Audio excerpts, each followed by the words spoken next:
In order to understand all of these communication concepts, I'm going to have to read this whole book.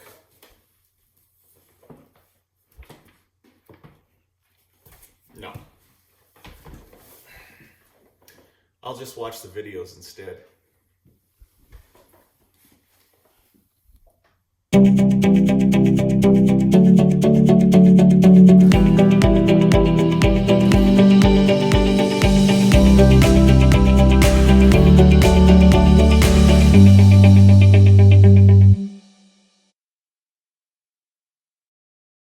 Welcome, Comm students.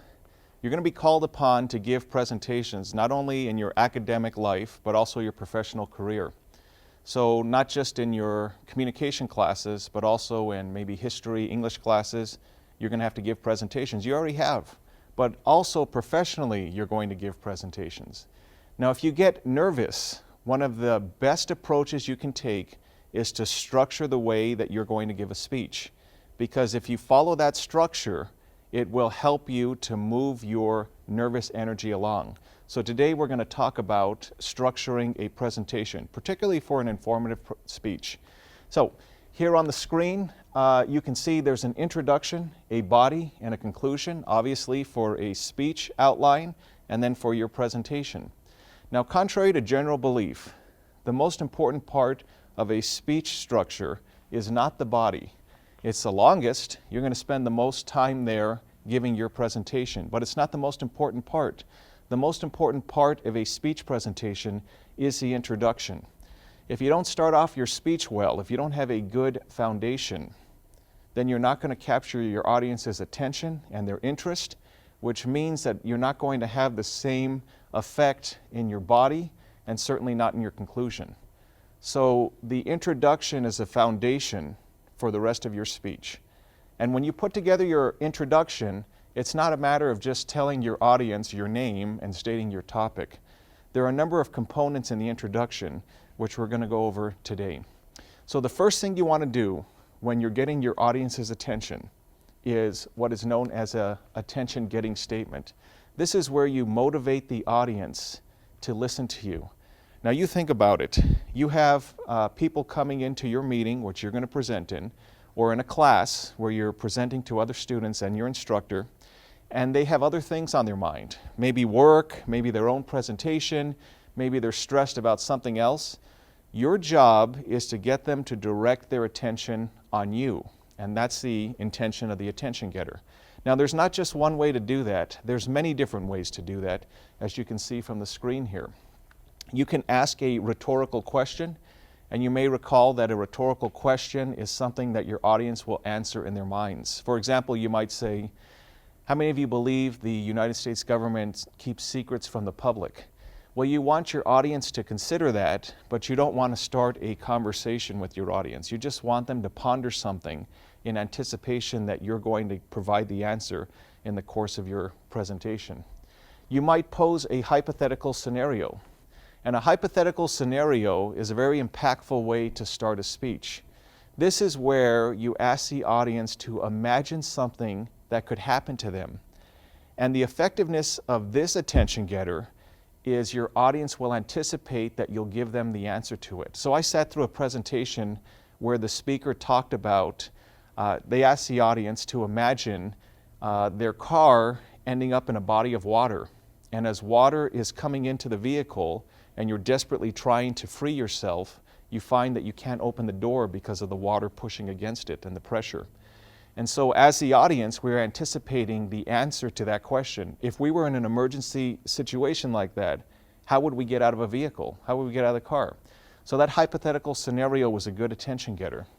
You can use statistics to create curiosity. Now that one might sound a bit challenging because statistics don't sound very engaging. But you could use statistics in a way to engage your audience. For example, you might say at your particular institution, 3 out of 5 students here do not take advantage of this one financial aid resource that would benefit their studies and make their lives a lot easier.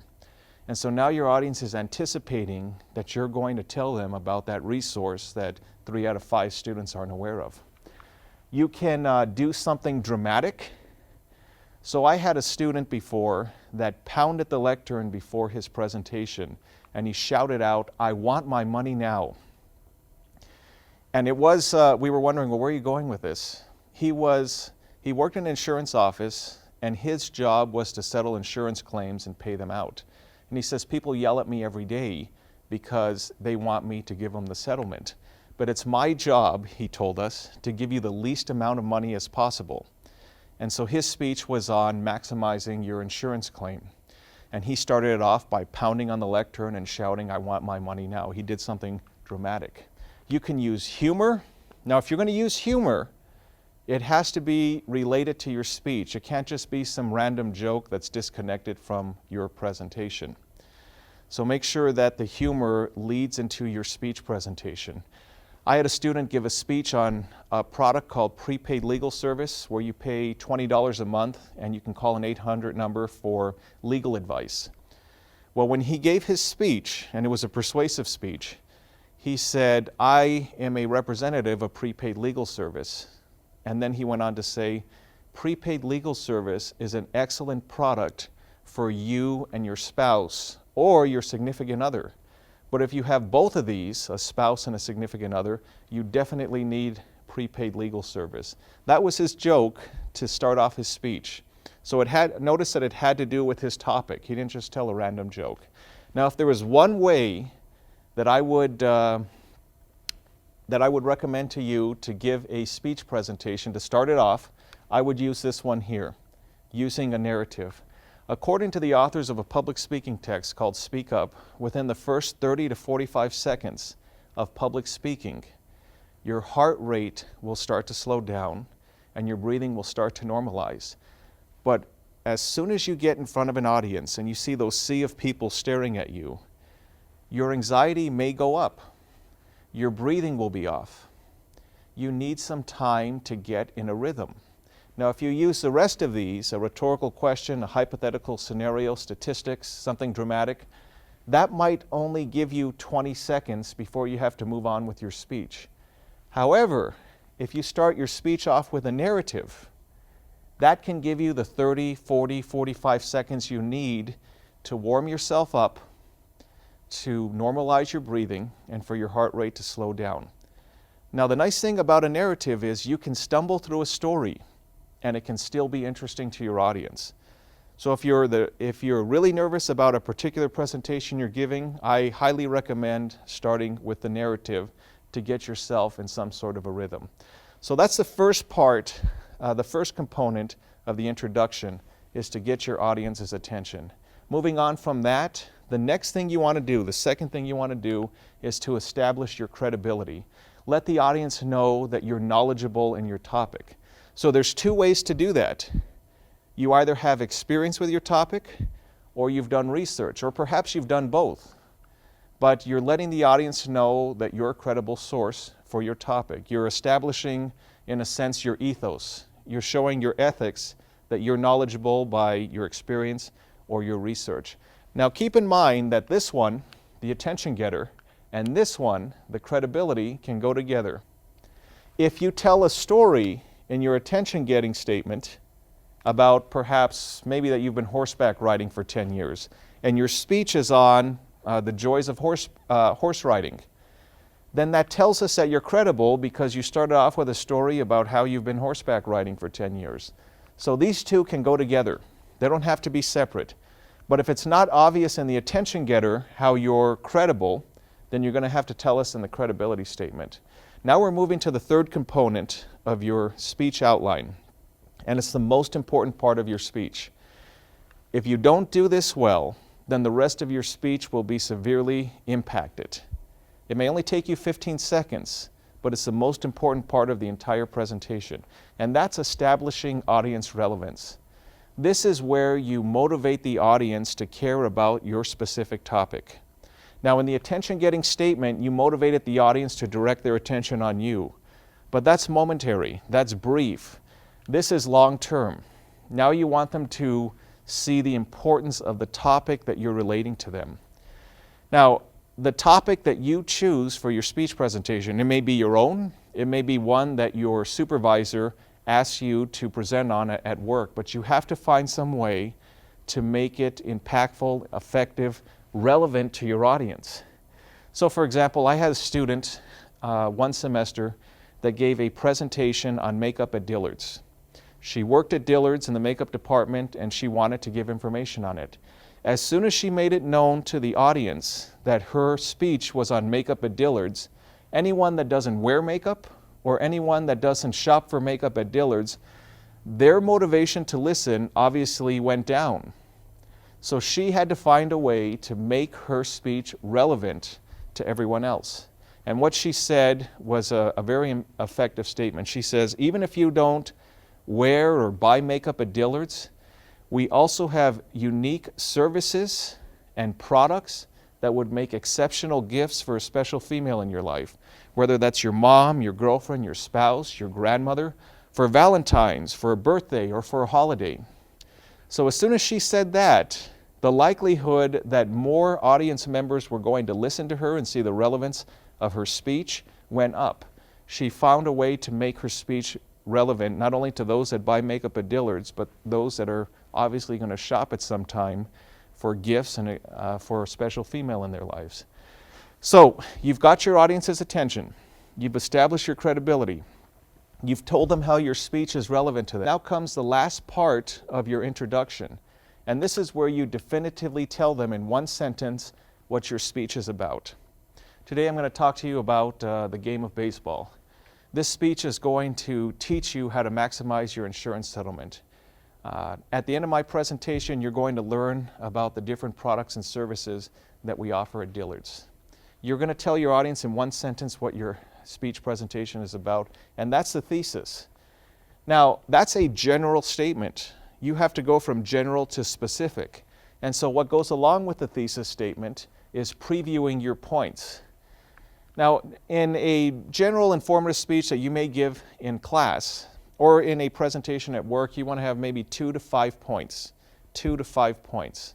So for example, if I were to tell you that my speech is about the game of baseball, that's a very general, abstract statement. You might say something like, well, what exactly are you going to tell me about the game of baseball? The greatest teams, the greatest players, the history of the game, tobacco use, steroid use, stealing signs. You probably want to know where exactly you're going with this. So I would say something like, today I'm going to talk to you about the game of baseball. I'm going to tell you about the history of the game, the greatest teams, and the greatest sports stars to play the game. And so now you know what my topic is, and now you know specifically what I'm going to talk about regarding that topic. So if you'll take a look at the screen here, here is your speech components for the introduction collectively. You motivate the audience to direct their attention on you. Then you establish your credibility. Then you tell the audience why it's important for them to listen.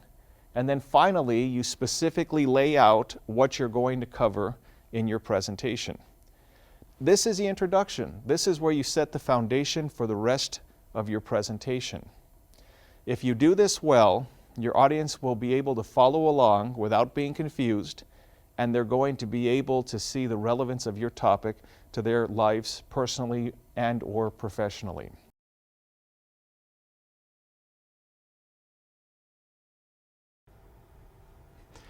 So we just covered the components for the introduction. At the end of your introduction, you're going to tell the audience what points you're going to cover in the body of your speech. So if I were to give a presentation on changing your oil, and I said that the components I was going to cover, my points, were the mileage to change it at and the function and replacement of oil filters. If I told my audience that's what I was going to cover, then that's what I would cover in the body of the speech. So it would look something like this. Here's point 1, the mileage, and each point that I make will have its own respective subpoints. Now you're aware of the paragraph structure. A paragraph has a main idea and supporting details to it. And that essentially is the points that you make for the body of your speech. You're going to have your main point and then its respective subpoints or supporting details, if you will. Now you're noticing up here these 2 bolded words, transitions. A transition is simply moving smoothly from one point to the next. And you have to do that in a speech to keep your audience focused and attentive on what you're covering. You don't want them to be confused.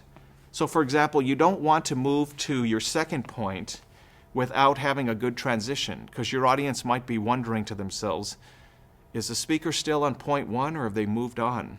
If your audience is confused, then they're less likely to absorb the information that you're conveying to them.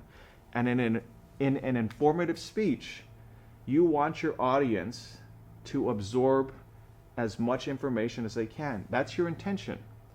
So you want to keep your speech as clear and precise as possible. And you can do that by having good transitionary statements. The easiest way to transition is just to tell your audience you're doing it. Now, not like this, okay, I'm going to transition now. Is everybody ready? Obviously, that's an absurd way to do it. What you want to do is, the easiest way is just to number it. So you might say something like, the first point that I'd like to make is the mileage on a vehicle when changing the oil. And just by saying that one statement, the first point I'd like to make is the mileage, considering the mileage when changing the oil on your vehicle. I'm letting my audience know this is the first thing I'm going to cover.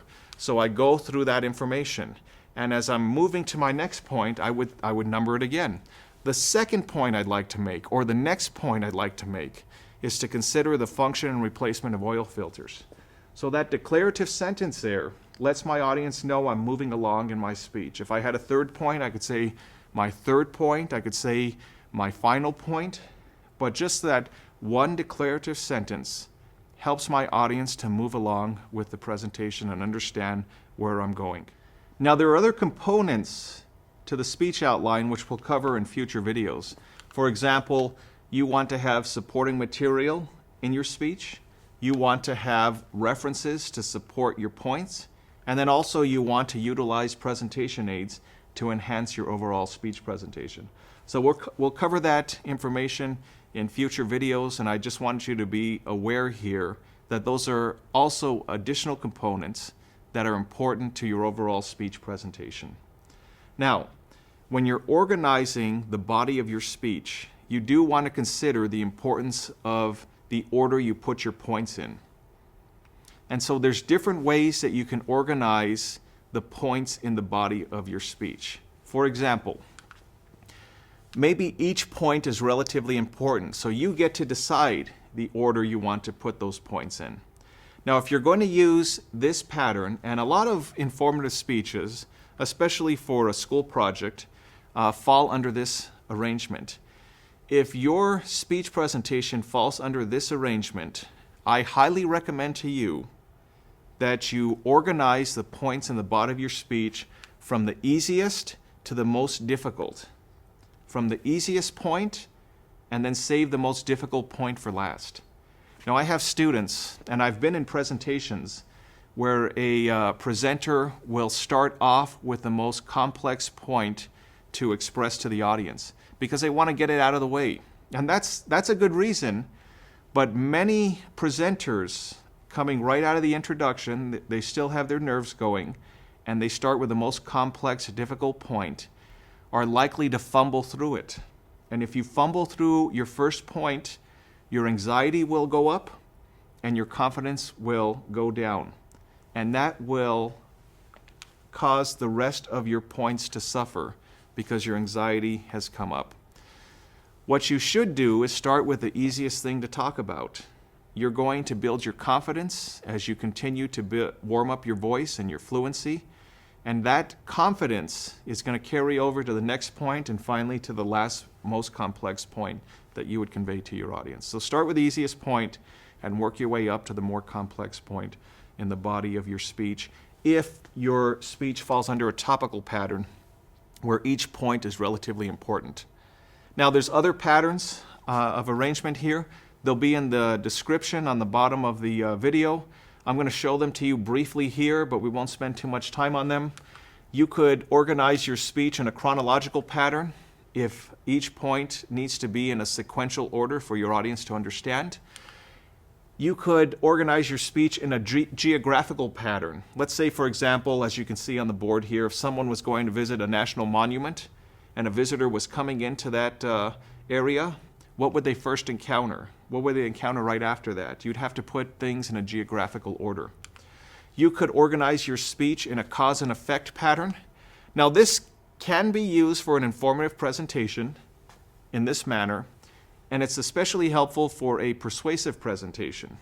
And each of these can be a point, or you can organize these in a cluster under a point 1, and point 2. It's up to you how you would arrange it, how much you would say on each item. And a problem-solution pattern particularly lends itself to a persuasive speech, but in an informative speech you could do the same thing where you describe a problem and potential solutions to it.